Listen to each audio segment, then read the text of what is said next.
So, why do we do this? Why do we say, I love you, but whenever you don't compliment me on my outfit, I give you the cold shoulder the rest of the night? What is that? We all have our preferences. Some people call them opinions. I like the word preferences.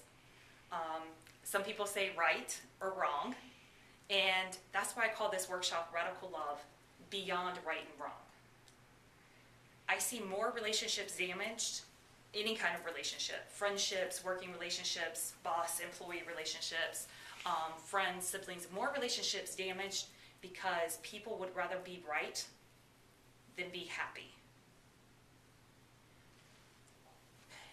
When I stopped holding people to what I thought was right and what I thought was wrong, and realized that what I thought was right was really just the way that I would prefer for a situation to happen, because I'm the only one that's making it right.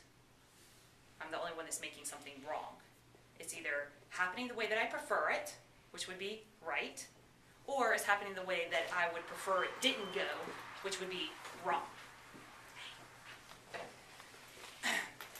When I realized that my right and wrong was just preferences, guess what? Your preferences might be different than my preferences. My preferences are based on my life experiences, where I've walked, the interactions that I've had with people. What you're here, in case you didn't know. It's quite all right. Shut it off. That's okay. Everybody has their own preferences and how they like things to happen and how they would prefer for things not to happen. My preferences are based on my walk through this life, my interactions with people, my experiences with people, my little experiments on, okay, I interacted with this guy and I felt really good, and I interacted with this lady and I felt kind of blocked off. I don't really like the way that lady makes me feel, so I'm going to hang out with this guy, and I prefer people who behave like this. So in essence, I end up saying this behavior is right and this behavior is wrong.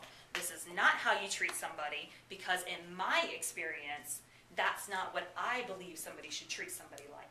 What happens is that I wasn't realizing that my preferences were based on my experiences. So unless you've had my experiences, you're not going to think and feel the same way that I do. And along with that, there's a lot of preferences that are a majority opinion. Majority of people believe that people should behave certain ways whenever they're in a marriage. Majority of people believe that people should behave a certain way in a mother-daughter relationship. Majority of people believe that a boss and an employee relationship should be a certain way. So now we're taking my own experience and my preferences, compounding that with the fact that a lot of my preferences fall in line with majority opinion. So then we come up with this collective right way to behave and wrong way to behave. How I started breaking down these walls between right and wrong was an understanding. I stepped into a faith in something beyond myself. I decided that I believed that there's something bigger happening in this world besides what I get to experience in my day-to-day life, and that I'm just part of this bigger plan. And whatever it is that created the big thing, or is running the big thing, it has a perfect plan in mind. So I believe that whatever the bigger picture is, ultimately everything happens perfectly on track, and that it's just my limited perspective that makes me think that it's right or wrong. And that's based on how I emotionally feel about the situations that happen to me. So when I started questioning, I was like, okay, if I have faith that everything is perfect and that everything happens exactly how it should, if I believe that everything happens exactly how it should, how can I say that something is wrong or something didn't work out right?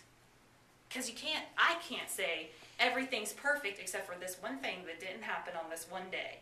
Everything's perfect except for this one relationship that I have in my life. Everything's perfect except for that thing that happened that was wrong. It wasn't supposed to go that way. I realized that it was just my limited perspective that kept me from seeing the bigger picture to see the perfection in things. So So I was like, okay, if this is what I believe, I have to believe it 100%. I can't believe it when it's convenient for me and throw it out the window whenever it's not. I wanted to apply it 100% in my life. And I just started simply doing that. Okay, I'm going to take away the wrongness of the situation or the rightness of the situation, and I'm going to say that everything simply is what it is. Now, I know that that's redundant, but there's a lot of truth in it. There is no right or wrong. There is no good or bad. Everything just simply is what it is until we come along and we name it. That goes for everything. I mean, it goes for objects like this tree. It's just here doing its tree thing, but it's not a tree until I point to it and I call it tree. So the same thing, if we see a car accident, it's not bad that a car accident happened. It's not good that a car accident happened. It's just simply a car accident. The good or bad is determined by the people who are observing it, viewing it, reflecting on it, comparing it to their past life experiences, are involved in it. If somebody gets injured, they would probably view that it was bad. If somebody gets their car paid off in full and enough money to buy the car of their dreams, they could see it as good. So if I'm going to trust that everything's perfect, I had to take away my right and wrong. And that goes down to all of my preferences, including my preferences on how people behave.